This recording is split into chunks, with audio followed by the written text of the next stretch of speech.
On PC and mobiles, I will show you in a few moments how to join OSU Discord server. It's the same method on both PC and mobiles. For this, we will open a browser on your PC or mobile. Can be whichever. In my case, I will use Firefox.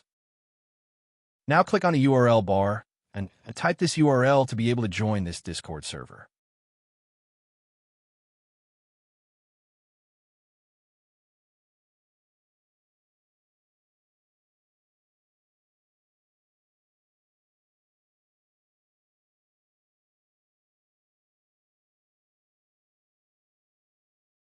Doing this will automatically start your Discord application if you have it installed. Then click Join, and you will have access to the Discord server.